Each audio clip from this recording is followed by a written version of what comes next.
You're listening to an Airwave Media Podcast.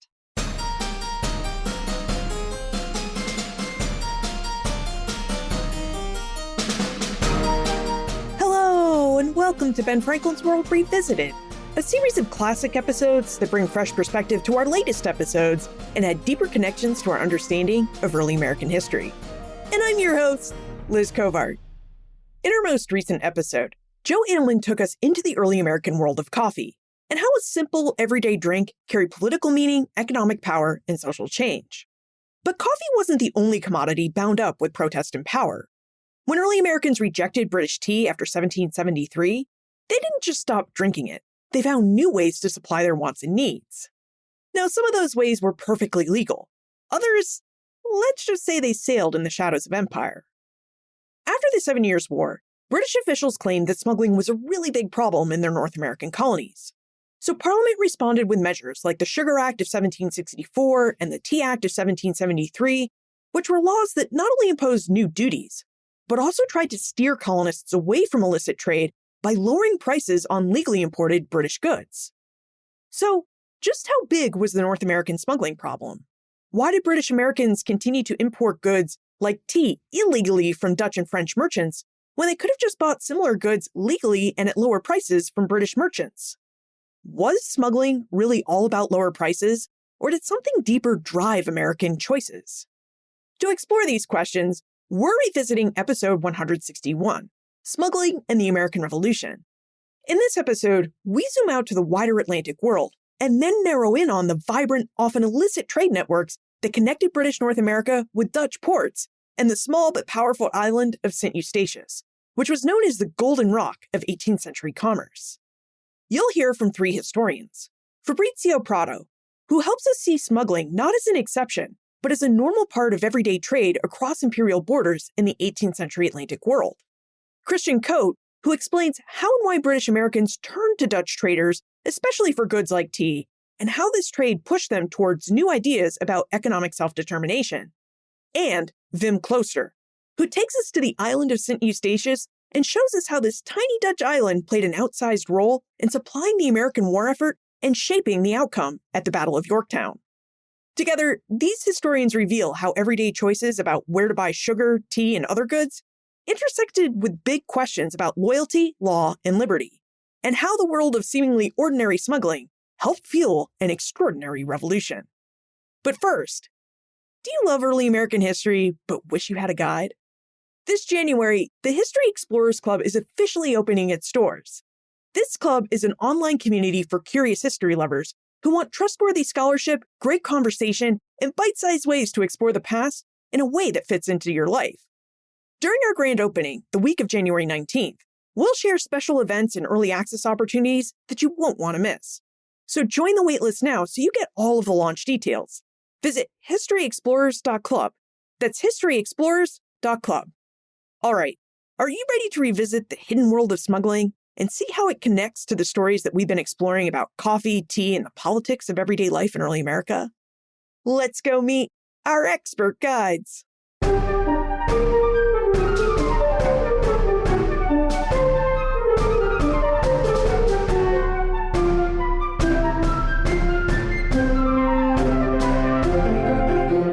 Now, we should begin our investigation by exploring the wider Atlantic world. Both Great Britain and its American colonies were residents and traders in this world. And by zooming out on how trade was conducted in the Atlantic as a whole, we'll be better able to understand why Great Britain believed that smuggling was a big problem. Now, to see this bigger picture of the 18th century Atlantic world, we should visit with Fabrizio Prado. Fabrizio is an assistant professor of Latin American studies at the College of William & Mary and a scholar of the Atlantic. He's the author of the book Edge of Empire, Atlantic Networks and Revolution in Bourbon, Rio de la Plata, in which he explores the trans-imperial borders and borderlands of the 18th century Atlantic world.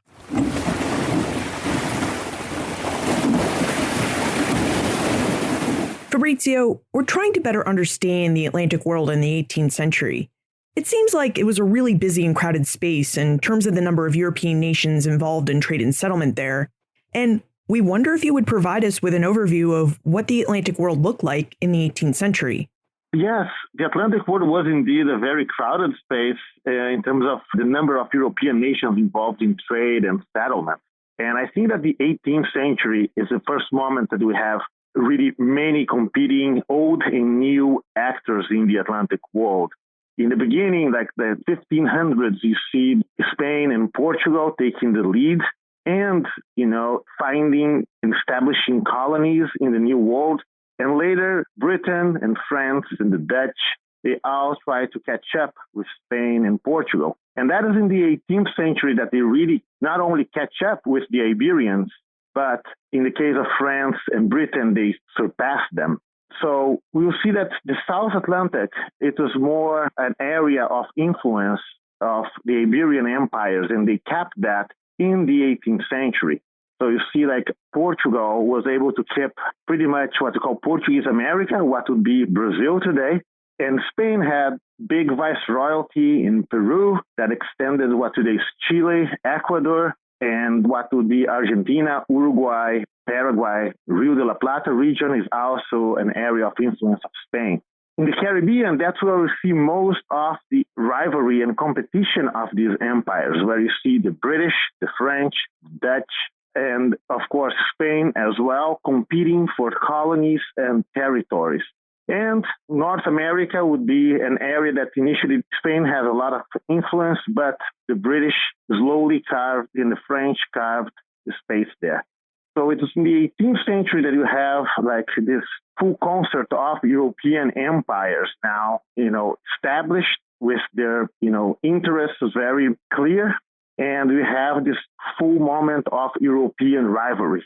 It's also a moment that is not clear that one single empire controls or have hegemony. So I would say that it's also a multipolar Atlantic world in the 18th century. You mentioned that the Iberians were the first to settle the Atlantic world in the 1500s, and that all the other European nations had to slowly carve places out for themselves. So what exactly was the draw of North and South America and the Caribbean? I mean, why were European nations so anxious to find their own space and place within the Atlantic world? Well, the Atlantic world is like, we have to think like, what are these people looking for? And in other words, would be like wealth. For them, wealth was at this moment silver and gold, bullion, right? That was like the empires measured their wealth, their mindsets of the time. If you don't own mines, you can bring and capture this wealth, precious metals, via trade. So you need to find new products, you need to find labor, you need to find hopefully silver mines or gold mines to produce this wealth.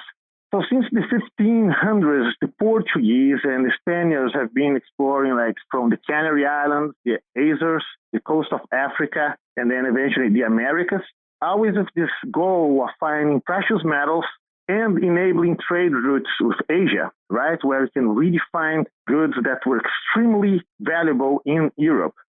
So that's trade that will be accumulating wealth. So the Iberians were the first ones to set foot in the Americas and start colonies here. The Spaniards, even though Columbus was wrong and did not arrive in India, they were extremely lucky because they found big empires like the Incas or the Aztecs that had a lot of bullion, pretty much gold and silver. The Portuguese, right, in the beginning did not find precious metals in what would be Brazil, but they found that Brazil, for instance, was a great place to plant sugar, which was a very, very valuable good for European empires, therefore a way of trading and having access to bullion. So that's pretty much the motivation to find new resources to promote trade and also to find labor. We cannot forget about that. European empires were able to find labor pools here, like indigenous labor that will be in the beginning. Indigenous people would be enslaved, and you have other forms of extracting labor, many times in a coerced way from indigenous people. And later you'll see enslaved Africans being brought to the New World to labor in these colonies to produce these goods that will become big staples of globalization. Sugar, coffee, cotton, all of these products that were produced in the Americas for the Atlantic trade in order to produce the ultimate goal to accumulate this wealth that at this time period was pretty much bullion. You know, since we're talking about ideas of wealth, we should probably also talk about the reigning economic philosophy of this early modern period, which was mercantilism. Fabrizio, would you tell us about mercantilist ideas and how they impacted the development of trade in the Atlantic world? Well, absolutely. And that is crucial for us to understand the motivations and the strategies that these people, these historical agents, what motivated them back in the 18th century. So when this European empire started setting up these colonies in the New World, there was this ideal that trade, that the mercantile system was crucial for obtaining wealth. And in the minds of these people in these metropoles in Europe, these colonies were supposed to actually produce wealth for the empire. So these mercantilist ideas, we try to acquire wealth, this bullion that I've been mentioning here, silver, the so famous pieces of eight that the pirates of the Caribbean really were looking for. And if you don't have silver mines, you need to trade for. And the important thing is to be sure that when you have a trading relationship, that the metropole of a specific empire would have advantages in that relationship.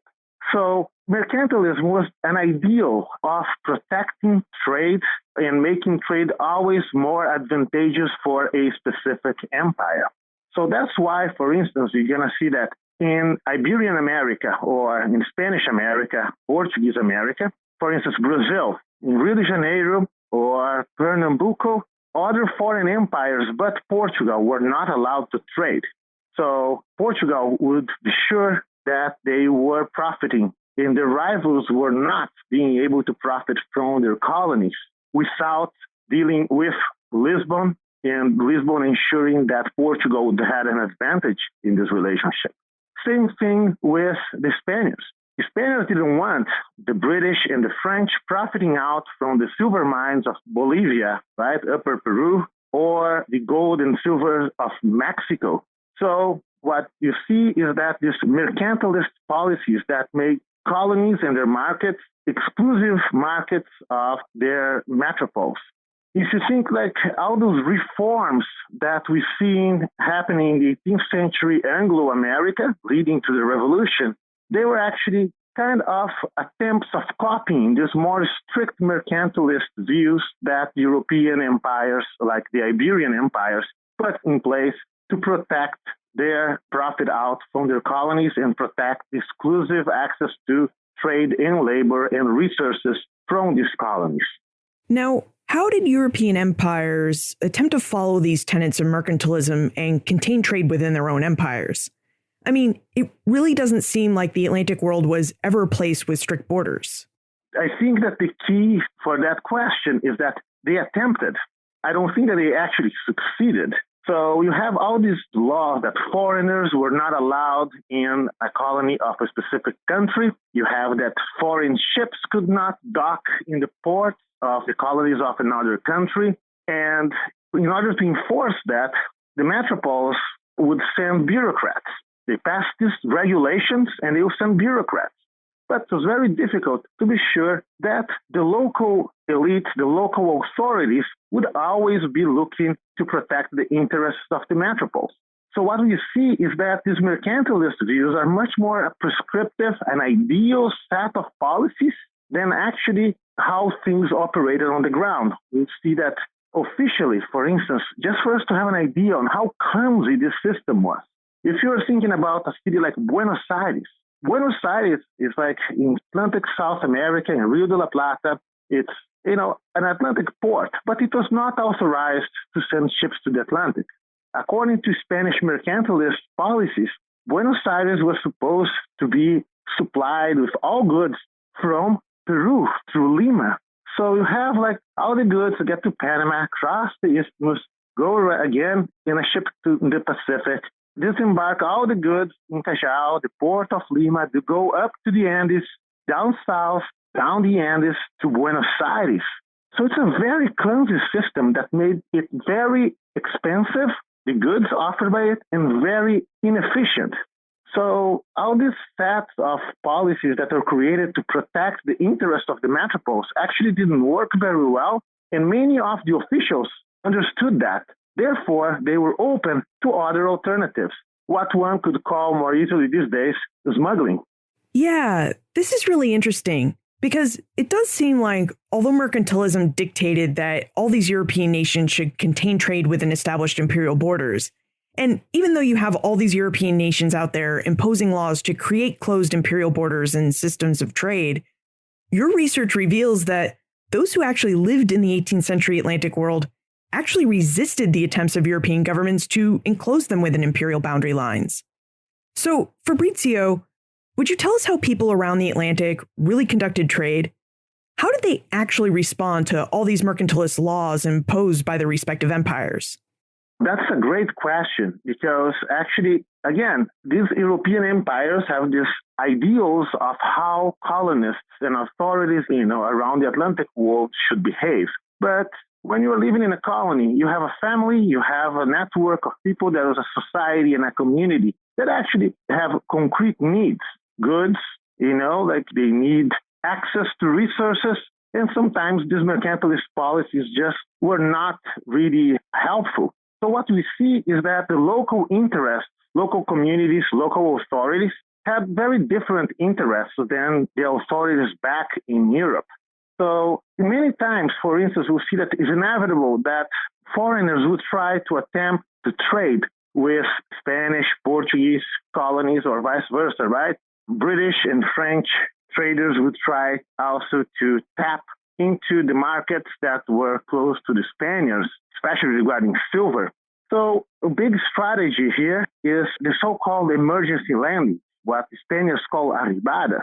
For instance, even though British or French ships were not allowed to enter into Portuguese or Spanish ports, if they were distressed at sea, they could call in and request this emergency landing. That was part of this new body of laws and doctrines that were emerging, so-called natural law, that, it's a matter of principle of civilization. You don't allow individuals to starve and die on sea. You have mercy and allow them into the port. So that is, for instance, one strategy of going around these mercantilist prescriptions, because once these foreign ships enter into a port, they were normally allowed to disembark merchandise and to sell them, at least to pay for the repairs that they needed or the supplies that they needed to continue their voyage. And of course, once things are off the boat, then it's very difficult to control what is just the necessary quantity, right? And that's one way of smuggling. Another important way that we have to keep in mind, these merchant houses back in the day, they were kind of like big family-run business. So sometimes you'll see that some families, you have Portuguese families that span Dutch colonies, Spanish colonies, and Portuguese colonies. So they also would find ways of sending information, of sending goods based on their family networks, not necessarily observing the prescriptive, the mercantilist rules that the Iberian empires were always trying to push into them. So although you have these very rigid mercantilist views and policies, trade was way more flexible because these empires, even though they wanted to be strong and be able to control the movement of every single merchant and ship, they were not able to do so. They depended on the will of colonial subjects. And as I said again, there were other interests in the colonies and this group of people that did not match necessarily what the regulations that the metropoles were trying to impose. You raised the issue of smuggling, which of course was a big deal in British North America around the period of the American Revolution. And I wonder if there was a standard definition of what smuggling meant in the 18th century.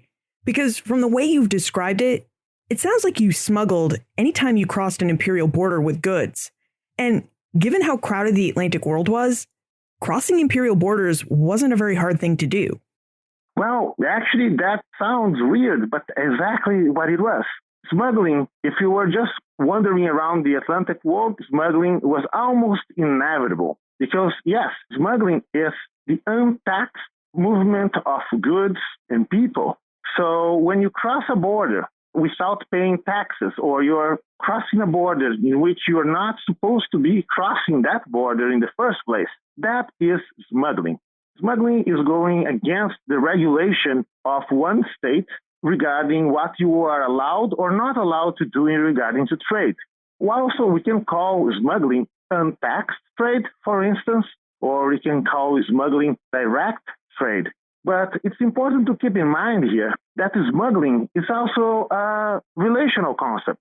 So when you think that, oh, he is a smuggler, well, in the eyes of whom, right? Because if you have, for instance, a Dutch trader that leaves the Netherlands, paying all his taxes and, everything is fine, gets to, let's say, Buenos Aires and tries to sell there. He is not going against any laws of the Netherlands. Nevertheless, in the eyes of the Spanish Empire, that is smuggling. So we have to keep in mind that smuggling is always in the eye of the beholder. But every time that someone is crossing a line and not paying taxes or going against an imperial regulation, that would be smuggling. So every time that a ship touched a foreign port, we can say that smuggling was happening. And we know that in the Atlantic world of the 18th century, with these many empires competing and a huge increase in trade and interactions between empires, even in the slave trade, more and more ships were touching foreign ports. And I would say even that by the late 18th century, touching foreign ports and smuggling is not an exception, but the rule of interactions in the Atlantic world. What's striking about this conversation is that when we study the American Revolution, we tend to get this idea that British North Americans were the only people in the Atlantic world who were smuggling. But from our conversation, it really seems like smuggling was the way of the Atlantic in the 18th century, and that anyone who was trading in this illegal way. Yeah, and I would say that that's absolutely true. Everybody's doing it because how come that, at this moment, these economies, these empires are so interdependent, right? You have like sugar from Brazil being sold in London. We have African slaves being coercively transported across the Atlantic. And once in the Americas, they are going to be shipped also to other destinations crossing imperial borders. If you think about how the importance of the British and the Portuguese and supplying enslaved Africans to Spain. So you see that there's a lot of smuggling. In the Caribbean, the Spanish colonies, they couldn't produce wheat very often, and so they rely on North American wheat. So even for basic needs, we see that crossing imperial lines was very common. And I would say that absolutely, smuggling is a normal pattern, and everybody is smuggling. And we have to keep in mind it's not by chance that the ideas of free trade appear precisely in the middle to the end of the 18th century. So in South America, Brazil, for instance, Rio de Janeiro, Bahia, Pernambuco, all these important merchant communities, they would more and more often interact with Spaniards, trade with the British, and even with the United States after the Revolution.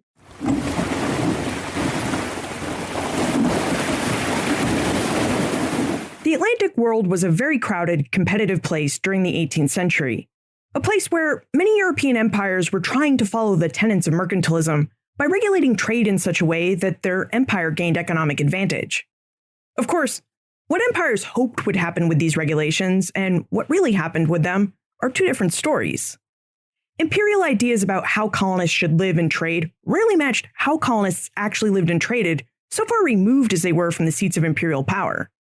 For most colonists, imperial trade laws proved too cumbersome and expensive to follow, and too difficult to enforce. Therefore, on the ground, colonists often found easier and cheaper ways of selling and acquiring the goods they needed. And in the eyes of the imperial states, these cheaper and easier ways constituted smuggling, the act of conducting untaxed trade across imperial boundary lines. But in the eyes of the colonists, allowing foreign ships to make so-called emergency landings, or crossing a river, or even sailing to a neighboring island was really just a way to buy and sell goods conveniently. Plus, given how often European empires waged war against each other in this early modern period, and traded territories in the Atlantic as a result of those wars, it was often the case that inter-imperial trade allowed friends and family members to stay connected and to continue a trade that had been legal before their homelands had changed imperial hands. Now, I think the big thing to keep in mind from our conversation with Fabrizio is that smuggling was not an exception in the 18th century. It wasn't just something that British North Americans were doing or something that just the British government was concerned with. Smuggling was an accepted form of untaxed trade that occurred everywhere in the Atlantic world, and that imperial governments, like Great Britain, often allowed to happen given how difficult it was to enforce trade regulations. And when we think of smuggling this way, it must have been really startling for colonists in British North America to find out that starting in 1764, Great Britain intended to enforce its trade restrictions and thereby disrupt their everyday trade practices. Now, Fabrizio certainly helped us better understand trade in the 18th century Atlantic world in a global or general sense. But how did this trade work more specifically? And if smuggling was really the way of normal trade in the Atlantic world, then was it really a big problem in British North America? During our conversation, Fabrizio mentioned the Dutch and how it was not uncommon to see a Dutch ship in every port. And this comment reminds us of something our guest historians told us in both episode 159 and episode 160. British North Americans liked trading with the Dutch. They especially liked trading for cheap Dutch tea. So why don't we explore how the Dutch traded in the Atlantic so we can discover more specifics about how trade and smuggling worked and just how involved British North Americans were involved in this trade. To find answers to our questions, we should speak with Christian Coate, an associate professor of history and the director of the American Studies program at Towson University. Christian is an expert in the Atlantic world, specifically in connections between the Dutch and British Atlantic worlds. In fact, he's written 2 books on the subject: Empire at the Periphery, British Colonists, Anglo-Dutch Trade, and the Development of the British Atlantic, 1621 to 1713, and a biography of a map in motion, Augustine Hermann's Chesapeake. I think our adventure into the Dutch Atlantic will be fun and really informative. But before we visit with Christian, let's talk about our sponsor. You know, every time I sit down with a guest historian, I'm reminded of something. Good history takes time, care, and resources. The research behind each interview, the careful myth-busting, the effort to bring you trustworthy stories about the people who shaped early America, that all matters. And it's all supported by listeners like you. Right now, we're in the middle of our end-of-year fundraising campaign, which began on Giving Tuesday, and something really special is happening. A generous fan of Ben Franklin's World has stepped forward to match every donation twice, up to $3,700.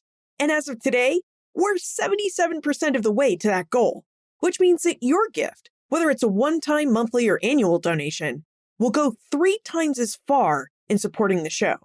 So if Ben Franklin's World has ever helped you see the past more clearly or brought a moment of curiosity into your day, I hope you'll consider supporting the show right now, and your dollars will be tripled. Your gift directly supports the production of this podcast, so all the research, audio editing, hosting, and all the work that goes into creating the in-depth, trustworthy conversations that you can rely on. So please help support Ben Franklin's World.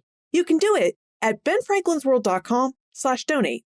That's benfranklinsworld.com/donate. And to those who have already contributed, you help support this work. You help make this work possible. And I'm so deeply grateful. Thank you. Thank you for your support. And thank you, my friend, for listening, for your generosity, and for being a part of this amazing community of people who know that history matters.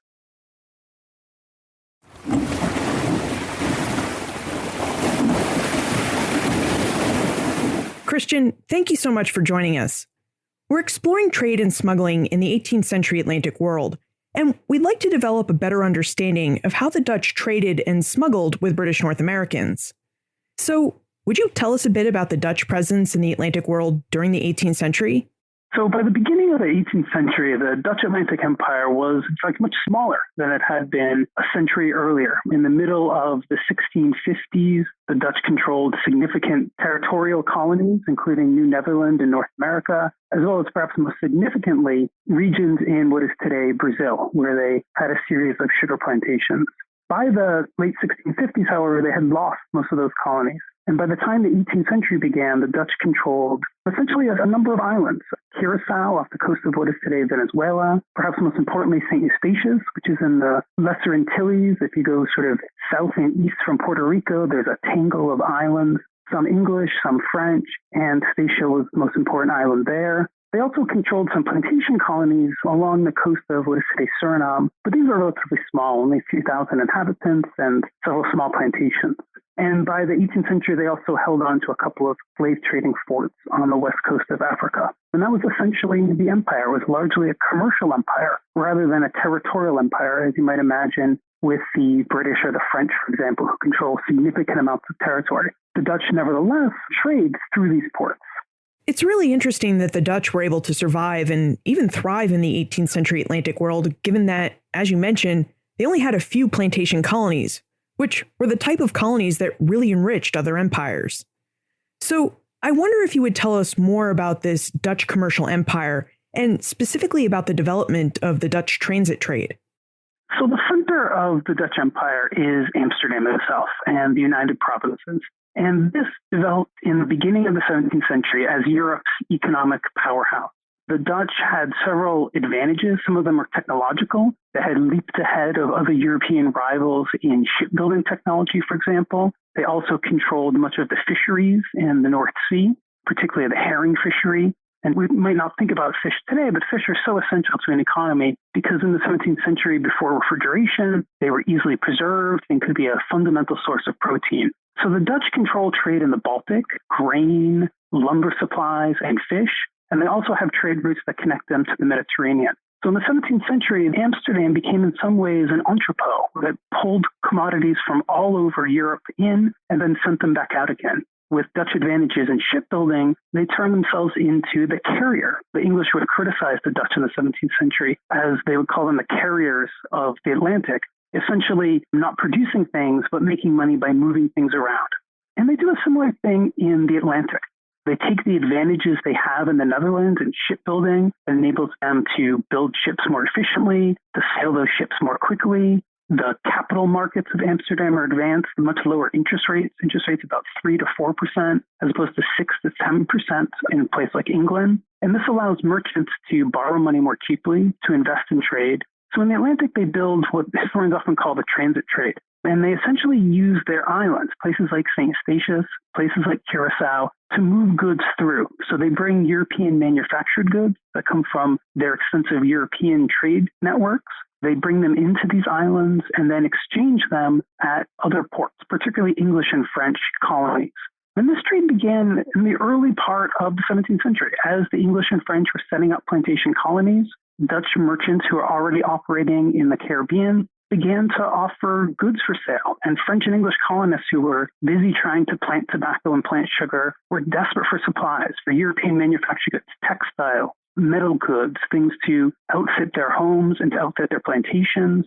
And the Dutch traders showed up willing to buy tobacco and sugar. In a period before particularly English mercantile networks had developed to the extent that they would later on, the Dutch were essential trading partners for English colonists in Barbados and Antigua, and in the Chesapeake as well. So during the first half of the 17th century, the Dutch and English in many ways collaborate on the building of English colonies. English planters benefit by getting cheap goods and somebody to buy their plantation supplies, and Dutch merchants get a source of tobacco and sugar that they didn't necessarily have elsewhere. By the second half of the 17th century, particularly by the 1660s, as the Dutch have lost Dutch Brazil, where they had grown significant amounts of sugar, this transit trade becomes the way that the Dutch get direct access to sugar and tobacco. And as this trade evolved, it becomes not just Dutch merchants stopping speculatively at a number of English ports, but rather becomes firmly established. In a place like Montserrat, for example, in the 1650s, there are several Dutch warehouses and Dutch men, essentially factors that are representing Dutch mercantile firms living on these colonies, warehousing European goods, trading them for tobacco and sugar, warehousing those goods, and coordinating the arrival of Dutch shipping to take them off again. So we have a significant blending here of Dutch and English people to make these colonies successful. Over time, as the English Empire gets better at regulating its trade, better at supplying colonists, they become concerned with the presence of Dutch merchants. They're worried that they're essentially siphoning off trade from the empire. So those Dutch representatives are pushed out. Nevertheless, these islands, places like Curacao, places like St. Eustatius, are very close to English islands. And the Dutch essentially moved their operations to these islands and began using them as the warehouses to trade among French, English, and Spanish colonies as well. And this is true in the Caribbean. This is also true in North America. Here it was a little easier with the presence of New Netherlands, what is today New York. The Dutch had established that colony originally as a base for the fur trade up what becomes the Hudson River to trade with Iroquois and other indigenous populations. But very quickly, the Dutch begin trading, and these are independent Dutch merchants largely, begin trading from Manhattan, from New Netherlands, New Amsterdam, to English colonies in the Chesapeake and in New England as well. And the same factors are at work. These are Chesapeake tobacco planters that are desperate for trade. The close proximity of Dutch colonists enables that trade to work. And eventually significant numbers of Dutchmen move into Virginia and Maryland. Some become planters themselves. They marry into English families. And there they create the kinds of commercial networks that will sustain this trade really through the 1660s and 1670s. So it really sounds like the 17th century and I guess even the 16th century development of Dutch trade in Europe and the Atlantic world paved the way for the development of the 18th century Atlantic transit trade. I mean, the Dutch used all of the technology and connections they had forged in those earlier periods to fuel their trade in the 18th century. Yes, that's right. So essentially there is this, one would think of it almost as habits of trade that evolve, but those habits are not just habits, they're pathways. People know about markets, they know what goods are available, they learn the seasons where goods are produced. So those kinds of ties create a foundation that then gets built on. And part of that, too, is these familial relationships. In New Netherlands, there are family connections both in New England, but also to the Chesapeake. In the Caribbean, the familial networks that are more important tend to be actually Sephardic Jewish. Amsterdam had long been relatively friendly to Jewish migrants, many of them fleeing Inquisition in Spanish and Portuguese territories. They had gone from Amsterdam into the Atlantic as Atlantic trade expanded, as people from all over the world did that had come to the Dutch Republic. And those Sephardic traders, based both in Dutch colonies, but also in English colonies, French colonies, and Spanish colonies, and many of them had gone to Spanish colonies essentially to escape the Inquisition, create familial networks that enable this kind of trade. So we have this foundation, I think you're right about that, this foundation laid in the middle of the 17th century that extends into the 18th century, that's based upon habit, that's based upon the knowing of markets, but also is deeply enmeshed with family relationships. So we have all of these people who live outside of the Dutch Empire, like British North Americans, who are really in the habit of trading with Dutch traders by the 18th century. What happened to this American and Atlantic form of trade when Great Britain started passing the Navigation Acts, which were designed to keep as much of the Atlantic trade as possible within the British Empire?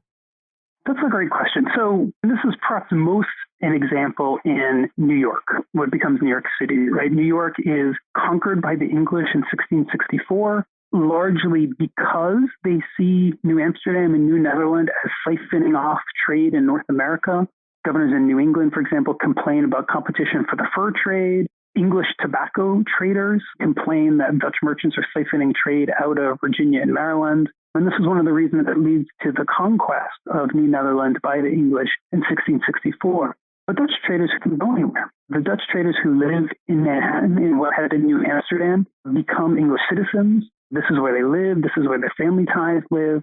Yet they hold on to the kinds of connections that enable them to continue to trade. So as the Navigation Acts get passed first in the 1650s and then sort of reaffirmed and extended in the 1660s and after, many traders that had been trading continue to trade as they had.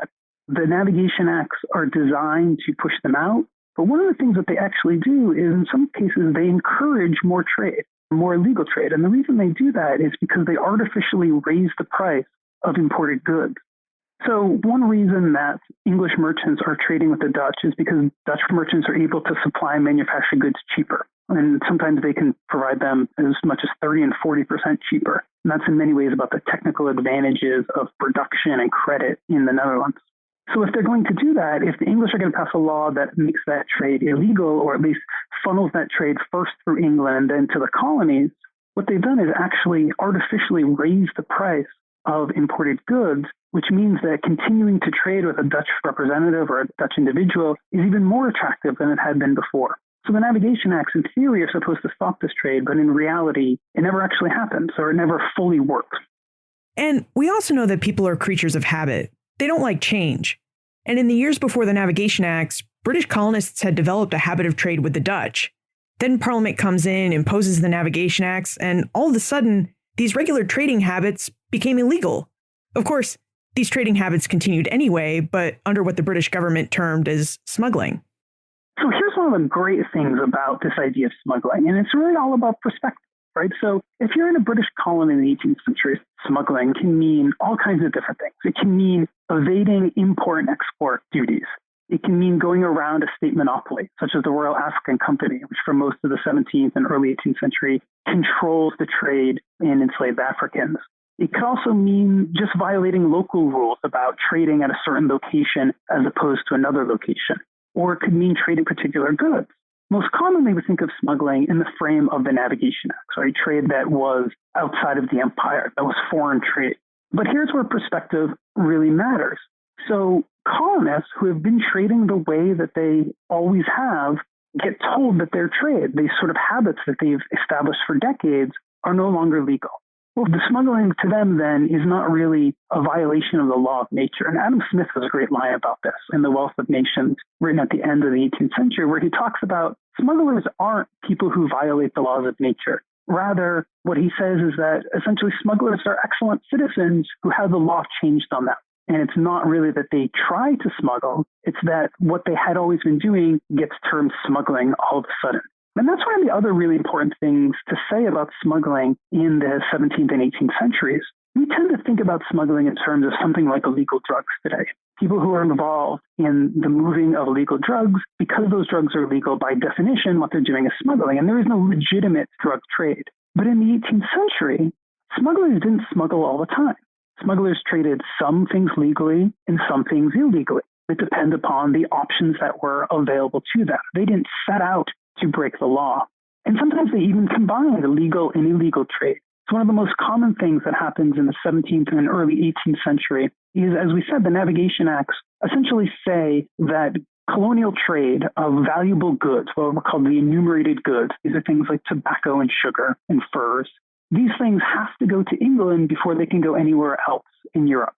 And at the same time, when buying imported manufactured goods from Europe, those things have to come from England. Even if they're produced somewhere else, say in the Netherlands, they need to go first to England and then to the colonies. And the reason for this is that the metropolitan officials in England can collect duties on these, and that the English economy benefits from this trade.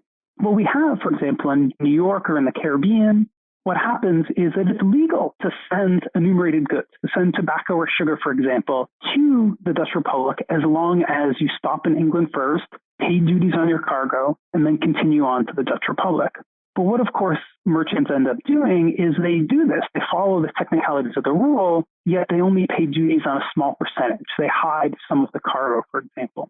And, Barbados merchants are notorious for this, as are Philadelphia and New York merchants at the end of the 17th, beginning of the 18th century. But this sort of combination of legal and illegal trade suggests to us that when colonists thought about smuggling, they didn't think of themselves as rule breakers or as lawbreakers. Rather, what they're doing is combining a variety of strategies so that they can succeed, so that they can profit. And it's the imperial government who is changing the rules. This matter of perspective also matters when thinking about the Dutch, because for Dutch merchants, English laws that say that their trade is illegal don't apply to them. So by breaking the English Navigation Acts, they're in fact not breaking the law at all. Only from the perspective of another empire are they breaking the law. And the same thing's true with Dutch trade to French colonies or to Spanish colonies as well. I wonder if you would talk to us a bit about the rivalry between Great Britain and the Netherlands, because it's a rivalry with a fairly long history, and one that seems to have really informed the English decision to try and stifle Dutch trade in both North America and in the Caribbean. Yeah, the Dutch and English have this very interesting relationship in the 17th and early 18th century. As Protestant nations, in many ways, they're tied together. There are a significant number of Englishmen that are in the Netherlands helping them in their war against the Spanish at the end of the 16th and beginning of the 17th century. But by the time we get to the middle of the 17th century, as the English are attempting to create a agricultural empire, beginning to grow tobacco and sugar and wanting to capture the profits from that trade, they begin to see the Dutch as a obstacle. And in fact, the Navigation Acts, which the first one is passed in 1651, are explicitly targeted at the Dutch Republic. There are, if you look at sort of the pamphlet production in England, sort of political and economic pamphlets, these are targeted specifically at the Dutch. They have this sort of love-hate relationship. Many pamphleteers talk about how England, who's lagging behind in its economic development from the Dutch Republic, should imitate what the Dutch are doing. But in trying to imitate what the Dutch are doing, they, of course, are faced with the idea that it's, in fact, Dutch traders who are carrying many of their plantation goods. So we have the Navigation Acts passed first in 1651, and then again after the restoration of Charles II in 1660 and through essentially that decade. They're trying specifically to push the Dutch out of the overseas English carrying trade. At the same time, the nations fight 3 wars in the 17th century and another in the 18th century that are largely commercial wars. These are wars at sea in which the English are using the naval fleet to essentially engage in a commercial war to hurt the Dutch ability to continue to erode their trade. So very much so, the tension and the laws of the 17th century are directed exactly at trying to push the Dutch out and to recapture trade by the English. Now, we know that after the French and Indian or 7 Years' War ended in 1763, Great Britain had a huge war debt that it had to find ways to raise revenue to pay off. And one of the ways it attempted to raise revenue was to crack down on smuggling in North America. So, Christian, would you tell us just how big of a problem smuggling was for British North America during the mid to late 18th century, and how much of a role the Dutch played in facilitating that smuggling? By the time we get to the 7 Years' War, the Dutch have been in a little bit of trouble, right? So the Dutch are not as dominant as they had been 50 years earlier. And some of that's about catch up. Essentially, England's economy is catching up to the Dutch economy, and its advantages in production and textile production and production of other kinds of manufactured goods is now being matched by the English. The capital markets that the Dutch had developed are now in many ways being matched by the English as well. So those advantages that had made the Dutch transit trade so productive were largely disappearing by the time we get to the mid to late 18th century. That being said, North American merchants living in British North America were now driving much of the trade with Dutch colonies. And it's not just Dutch colonies, it's also French colonies. And this is often that molasses trade that's talked about that begins essentially in the early part of the 18th century and really flourishes by the middle of the 18th century. And that trade is essentially driven by the production of provisions, foodstuffs, largely dairy products and wheat in places like Philadelphia and the Mid-Atlantic region and in New England. The main market for those goods had originally been British sugar plantations in the British West Indies. Lumber is another one of these goods, barrel staves and lumber. By the time you get, however, to the 1710s, the British sugar plantations weren't growing as rapidly because the land that they already had was under cultivation. And the rivalry was now coming from the French, who were growing in this period. So we have New England and Mid-Atlantic merchants increasingly trading to French islands, but also to Dutch islands like Curacao and St. Eustatius, who are themselves trading to the French. So they're sending provisions, foodstuffs, to these islands along with lumber. And in return, they're getting molasses and rum, right? These are products that are produced by sugar. This trade, by the way, is completely legal. These are not enumerated goods, and thus this trade is illegal. What becomes illegal is that sugar sometimes comes back as well.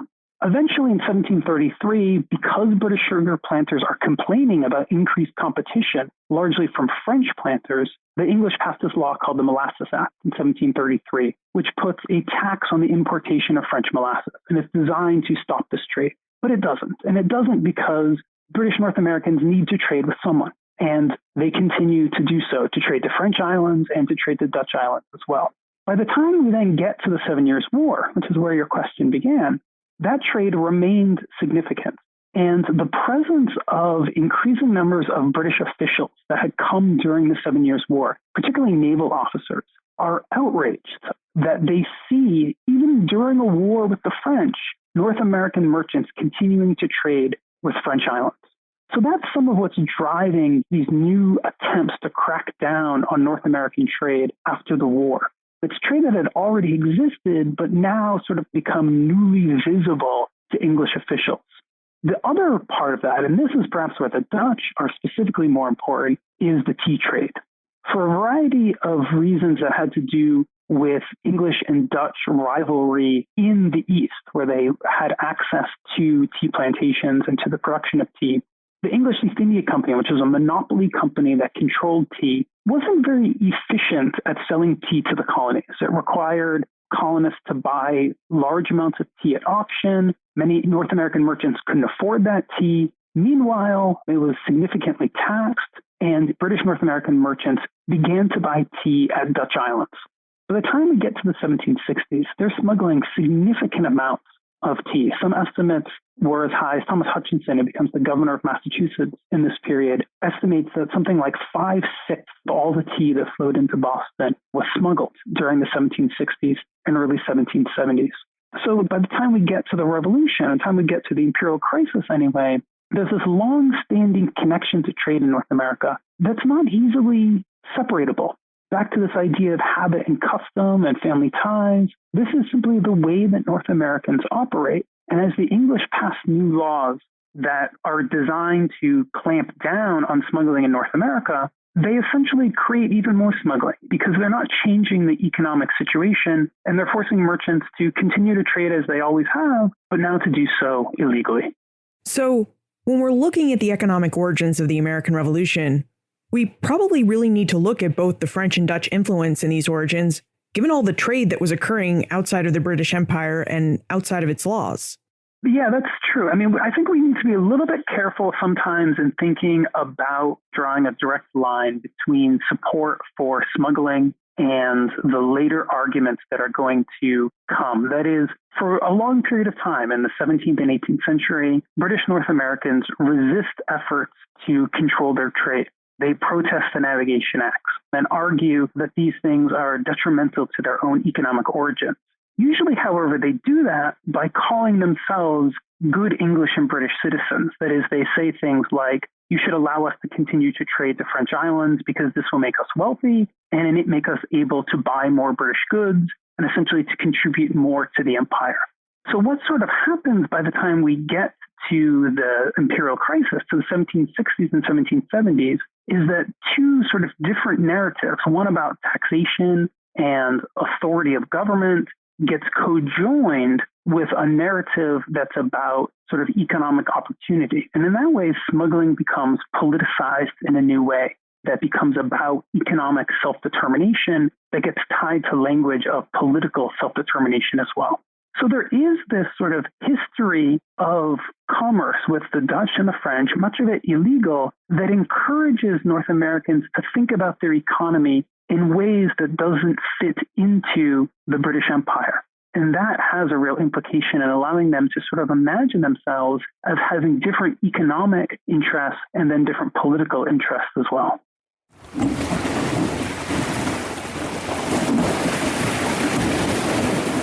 According to the political and economic philosopher Adam Smith, the man who laid the foundations of classical free market economic theory, smugglers weren't people who violated the law of nature or rules of moral behavior. They were excellent citizens who just had the laws of trade changed on them. Smith noted that people who smuggled during the 18th century weren't trying to smuggle or break the law. They were simply trying to continue on with their regular habits of trade. And part of British Americans' regular habits of trade was a trade with Dutch merchants and Dutch traders. British Americans began trading with the Dutch in the 17th century, when English systems of trade and credit weren't developed enough to supply the goods the colonists needed. This trade then continued on into the 18th century and actually increased when the British Navigation Acts artificially inflated the prices of goods to the point where it was just too costly to trade for English goods. So they continued to trade with the Dutch. And as we found out in episode 160, one of the goods they traded for in great quantity was tea. Now, there are definite connections between British North American smuggling and the economic origins of the American Revolution. But as Christian noted, we need to be careful in drawing a direct line between support for smuggling and the arguments that developed in the 1760s and 1770s related to trade regulation. Because the traditional British American argument in support of smuggling was always tied to their loyalty to the British Empire. It was only during the imperial crisis that this argument started to change. In the midst of this crisis, smuggling was conjoined to arguments about no taxation without representation and imperial governance. And this linkage actually changed the argument about smuggling so that it was less about being subjects of the British Empire and more about ideas of economic self-determination, which in turn became tied to ideas about political self-determination. Now, as many British Americans gradually made their way to ideas about economic and political self-determination, their trade with the Dutch continued. In fact, it came to play a very important role during the Revolutionary War, and also led to that Fourth Anglo-Dutch War that Christian mentioned. But to understand that story, the story of the pivotal roles that the American-Dutch trade played in the Revolutionary War, we'll have to visit with Wim Klooster, so he can take us to that small Dutch island that Christian mentioned, Sint Eustatius. Now, you may recall from episode 121 that Wim is a professor of history at Clark University, and he's the author of 5 books, including Illicit Riches, Dutch Trade in the Caribbean, 1648 to 1795, and The Dutch Moment, War, Trade, and Settlement in the 17th Century Atlantic World. Plus, right now, he's presently putting the finishing touches on a 6th book, which he's co-authored with Geert Oostindie, titled Realm Between the Empires, the Second Dutch Atlantic, 1680 to 1815, which will be out in late spring 2018.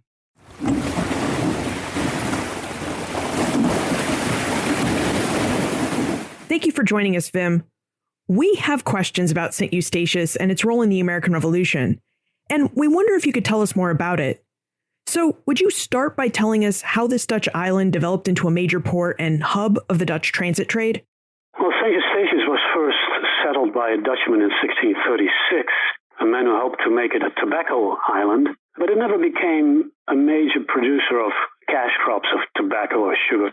Instead, very quickly, commercial ties with surrounding foreign colonies were forged, with the English, with the French colonies, and Sint Eustatius, in the middle decades of the 17th century, became an importer and re-exporter of products grown outside of the Dutch Caribbean in the English and the French islands. And then by the late 17th century, it also begins to develop a slave market, providing enslaved Africans to the nearby French and English islands where the planters were always in need of workers. There was a modest local demand for enslaved Africans as well, but certainly not as large as that of the foreign customers. When we spoke with you in episode 121 about the 17th century Dutch Atlantic Empire, you noted that the Dutch made a lot of money because they remained neutral during many wars, which really allowed them to take advantage of the fact that even in wartime, everyone needs a trading partner. Did this plan of Dutch neutrality play a role in the development of Sint Eustatius into a busy port and transshipment center? Yes, to some extent, and there's a difference here between the 17th century and the 18th century. In the 17th century, the Dutch themselves are, of course, often involved in wars with Spain, with Portugal, and 3 wars with England. That changes in 1674 when the Dutch West India Company is abolished and re-established, but now it's no longer a war machine. And that means that the Dutch are not on the offensive anymore in the Atlantic world. They keep the colonies that they have, they don't expand. Nevertheless, the Dutch Republic is involved in warfare in the late 17th century, in the early 18th century, in the War of the Spanish Succession. But after 1713, you might say that the involvement of the Dutch in international wars is very minimal. And at the beginning of the 7 Years' War in 1756, they actively revert to a policy of neutrality. And that was in the interest of the Dutch themselves. The Dutch Republic was no longer a major player in European affairs. And to participate in this war that pitted France against Britain, to participate in this 7 Years' War on the British side would have left the Dutch vulnerable on land against the mighty French army. On the other hand, if they had entered a French alliance, they would have been very vulnerable on the seas because the British privateers could be expected to wreak havoc on Dutch global trade. So Dutch States General, the government, argued that neutrality guaranteed that neither of these two belligerent countries, France and Britain, could make a move that would drive the Dutch into the arms of the enemy. Nonetheless, the Dutch do suffer from this policy of neutrality. There's an estimate that in the 7 Years' War alone, the British privateers seized such vast numbers of Dutch ships that they cost the loss to ship owners and investors of some 22 million guilders. But at the same time, we know that many of the ships that were seized were later given back to the Dutch. So they were condemned as prizes, but the High Court of Admiralty in London overturns those decisions. So you might say that despite all these confiscations, despite all these captures, trade remained lucrative enough. So neutrality does play a role there, but it's clearly not the only factor. It really does seem like trade in the Atlantic was highly lucrative for the Dutch, because many in the 18th century knew Sint Eustatius, or Statia, as the Golden Rock. Would you tell us more about that nickname? Why was Statia known as the Golden Rock? First of all, I've been to the island, and when you approach the island, it does look like a rock rising from the Caribbean Sea. It's a very small island. It's just about 8 square miles, and it does look like a rock, and it became known to the outside world as a Golden Rock, not so much to the Dutch themselves, because of the island's wealth. That was clear once you approach the island, certainly by the middle decades of the 18th century, when new warehouses were built right on the lower end of the island. Land was reclaimed from the sea to build these new warehouses, and trade was clearly thriving. To give you an example, by the early 1760s, each year more than 2,000 vessels cast anchor at Oranjestad, at the port, each year, which was a dramatic increase from just 30 years before, when there were probably no more than 150 ships that arrived each year. So it was an extremely wealthy island. A lot of wealth was generated. And you had on the island merchants, not just Dutch merchants, but many merchants with a British background, which led to English becoming the chief language spoken on the island already by the early 18th century.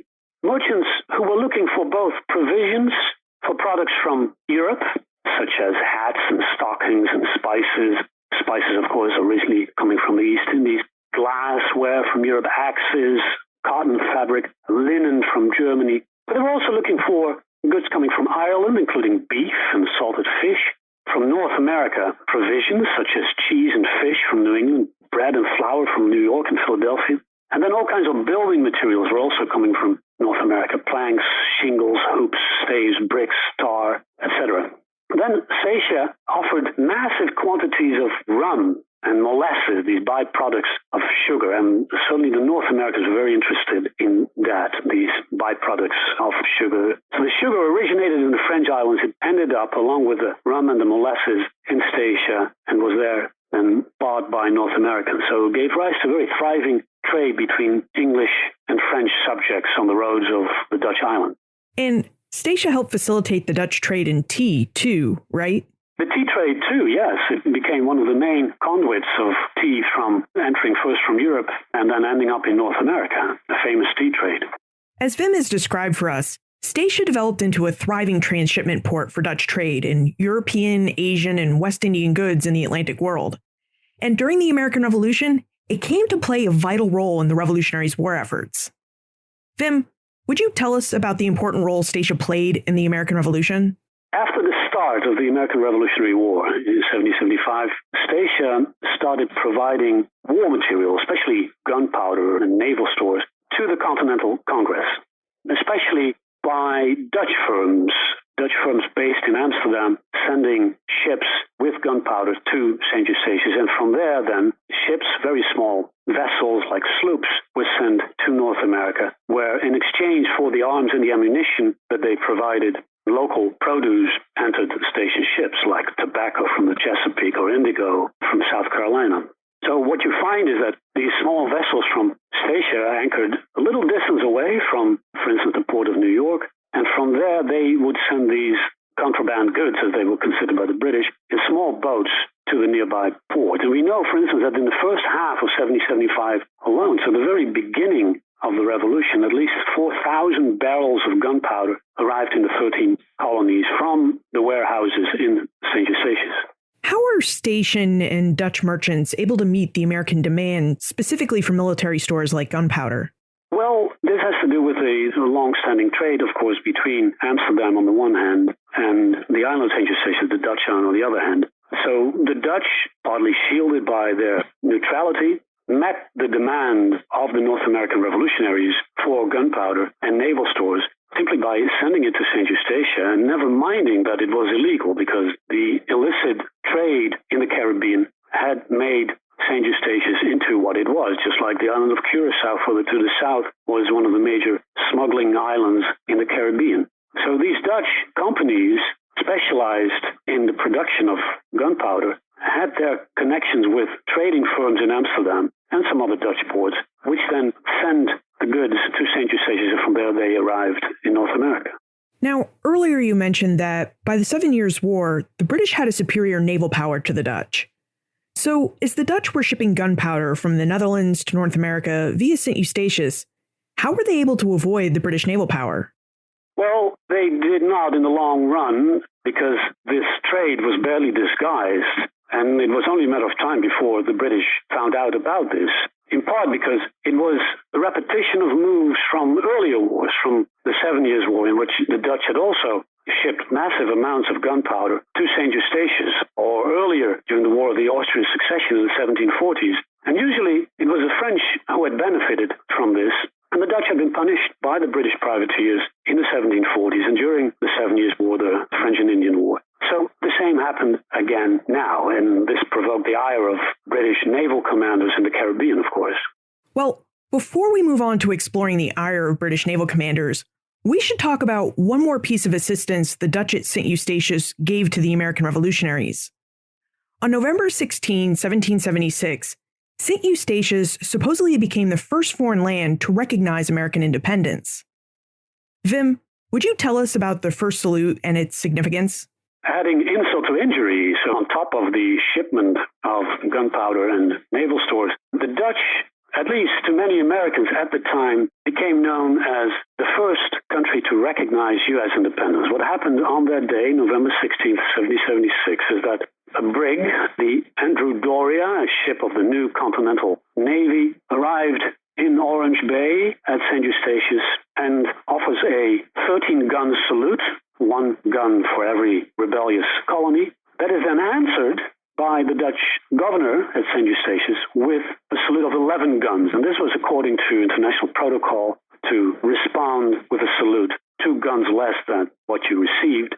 But in the eyes of the British, in the eyes of the Patriots, this was tantamount to recognizing the independence of the rebel states.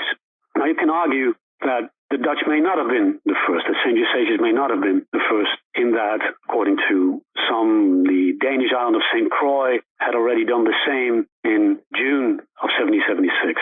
Others say, well, the first real formal recognition takes place when the alliance with France takes place in 1778, 2 years later. Yet others point to the Republic of Ragusa, which is now Dubrovnik, port city of Croatia, which apparently in 1776 already recognized the United States after receiving news of the Declaration of Independence.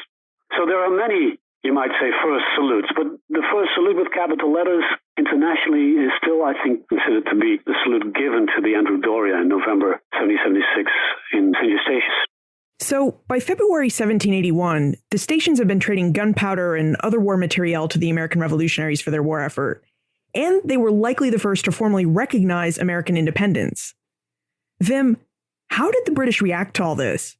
You said earlier that this trade was basically being carried out in the open, so surely the British knew what was going on.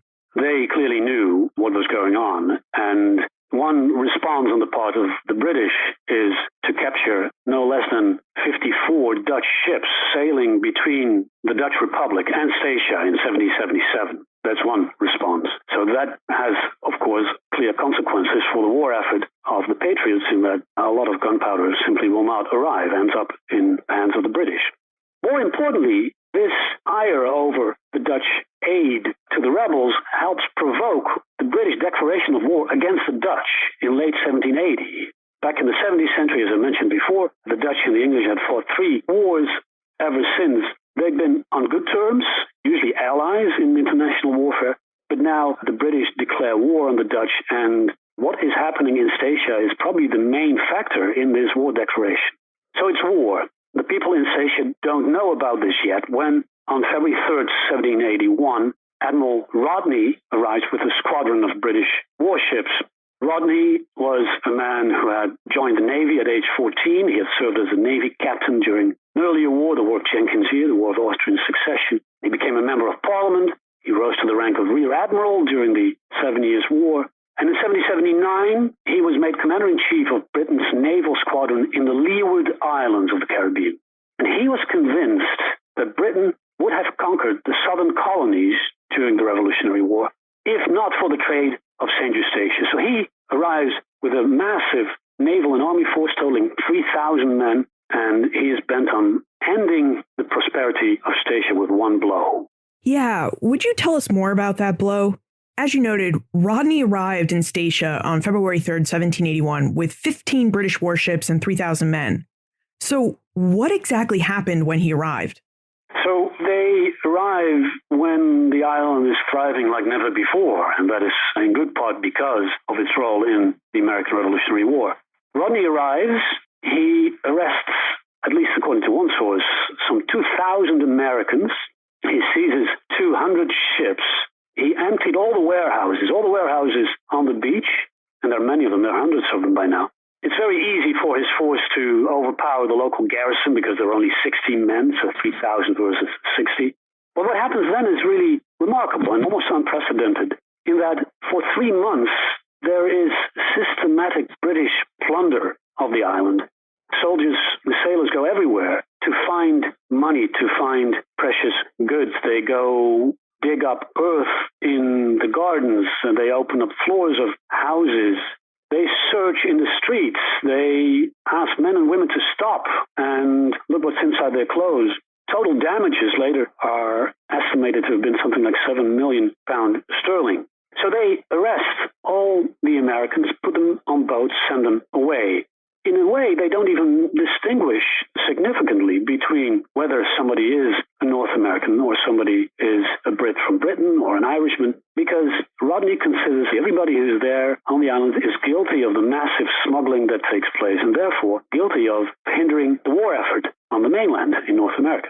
Another remarkable aspect of this episode is the harsh treatment that Rodney metes out to the resident Jewish population, which was small, probably 300 to 400, but he imprisons 100 Jews and deports 31 of them and makes a great effort, even more than what he does among other residents of the island, to loot their positions, even going down to the Jewish cemetery and digging it up to search for treasure. So this is quite remarkable because this was not in the instructions that he had been given. He'd been given the instructions to conquer the island.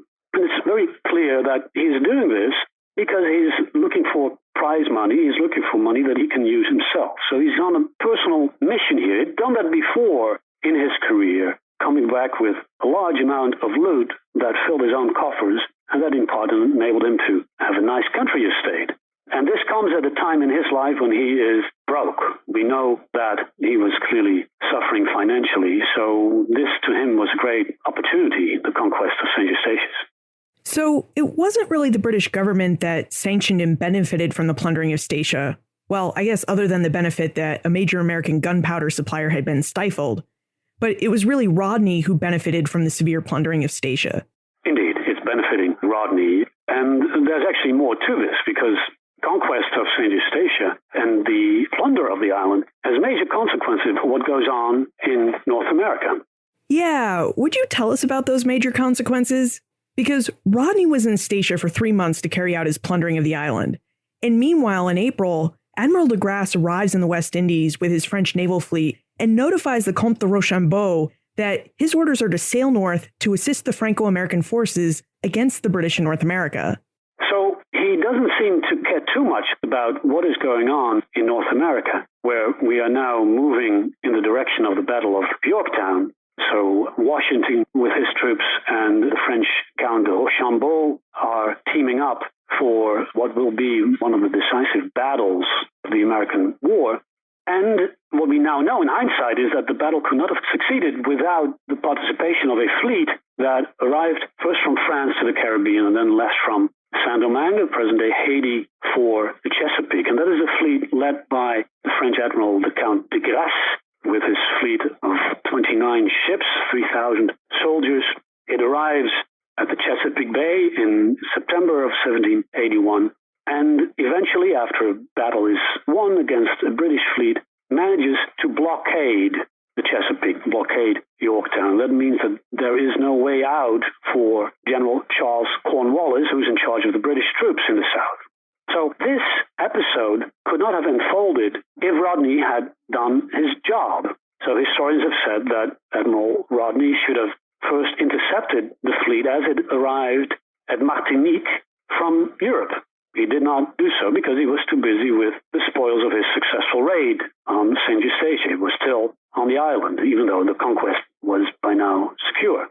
So he failed to intercept the French naval force before it reached Martinique, and he also neglected to chase it when it sailed from Saint-Domingue, from Haiti, to Virginia. And in both cases, he was motivated by concerns that arose from the merchandise that he had seized in Sint Eustatius.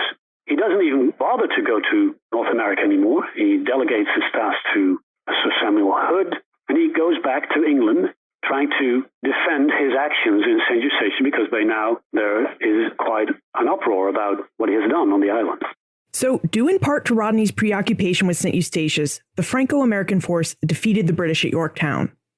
Vim, whatever became of Statia after Rodney left with his plunder? So the island is then very quickly occupied by the French, by 3 French squadrons that overpower the British occupiers that have been left behind by Rodney. And the French only give it back when the Treaty of Paris is signed that ended the American Revolutionary War. St. Eustatius manages to return to its former commercial heights for a little bit in the years afterwards, but by the end of the 18th century it collapses and it never really becomes a major commercial power in the 19th century. So this was the heyday, and the heyday, for all practical purposes, was really ended on that day that Rodney invaded in February 1781. And what happened with the Fourth Anglo-Dutch War between Great Britain and the Netherlands? When did that war end? It ended in 1784, and it was a clear sign to the Dutch that they were no longer a great power. That was already known, but this was another way to stress it. The Dutch then undergo a very interesting period in their history because as the 1780s advance, a patriot movement begins in the country that has in some ways similarities to the ideals of the French revolutionaries starting in 1789. But in 1788, there's a Prussian force that overruns the Netherlands, helped by Great Britain, and this patriot revolt is then ended. But in a way, you can see echoes of the American Revolutionary War in the ideology of these patriots, who call themselves patriots, of course, for a reason, and who try to organize themselves in the same way as the American patriots had done during their Revolutionary War.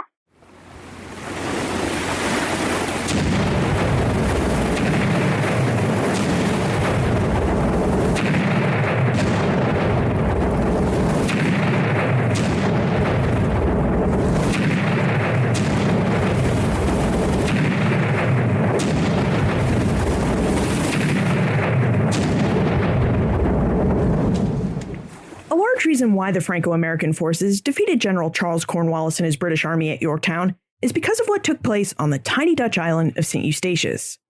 Instead of intercepting Admiral de Grasse's French fleet when it arrived in the Caribbean, or chasing it up into the Chesapeake Bay, British Admiral George Bridges Rodney stayed in St. Eustatius and plundered it. Rodney's ire towards Statia and the stations represented how many British officials felt towards the Dutch. Since 1775, the Dutch had been supplying the American revolutionaries with gunpowder, naval stores, and other war materiel that helped make their war for independence possible. Why? Because since the 17th century, the Dutch and British North Americans had been trading partners. North Americans traded their tobacco, lumber, indigo, rice, and fish for Dutch cloth, French rum, sugar, and molasses, and Dutch East India Company tea, china, and silk, and most of this trade went through St. Eustatius. And because this trade often occurred directly, Dutch and American traders often circumvented the British Navigation Acts, which meant British North Americans could trade more easily and profitably with the Dutch than they often could legally with their fellow Britons. This local Atlantic trade is how many Americans and the Dutch made money in the 18th century Atlantic world. It's how the small Dutch island of St. Eustatius came to prosper and become known as the Golden Rock. So, was smuggling a big problem in British North America by 1764? As Fabrizio and Christian revealed, that's in the eye of the beholder. British officials and even some merchants in London thought smuggling was a big problem, a problem confirmed by the British officers who had witnessed its frequency during the French and Indian War. But to British North Americans who were able to more easily acquire the goods they wanted and needed cheaper by trading with their Dutch, French, and Spanish neighbors, this was just the way trade had always been conducted in the Atlantic world. In fact, it was only when the British imperial government decided that it would crack down on smuggling, and then made efforts to follow through on that decision in the 1760s, did the nature and habit of trade in the Atlantic world start to change. Only then did smuggling become, quote, a problem in British North America. And only then did people in British North America start to shift their ideas about smuggling away from its traditional context of what it meant to be a loyal British subject, and towards ideas about economic opportunity and self-determination, ideas that made many in North America consider whether they might have different economic interests than the British Empire, which in turn led them to consider whether they might have different political interests as well.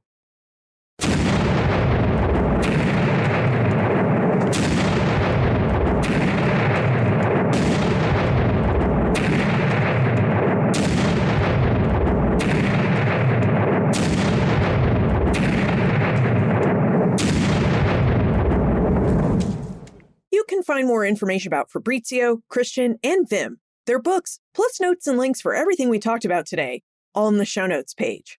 benfranklinsworld.com/161. Friends tell friends about their favorite podcasts. So if you enjoyed this look at smuggling in the American Revolution, please tell your friends about Ben Franklin's World and share the show with all the history lovers in your life. Production assistance for this podcast comes from Joseph Edelman, Karen Wolf, and Morgan McCullough. Breakmaster Cylinder composed our custom theme music. This podcast is part of the Airwave Media Podcast Network. To discover and listen to their other podcasts, visit airwavemedia.com. Finally, thinking about both coffee and smuggling, what surprised you most about how ordinary consumer goods like tea, coffee, and sugar could help fuel something as big as the American Revolution? Let me know what you think. Liz at benfranklinsworld.com.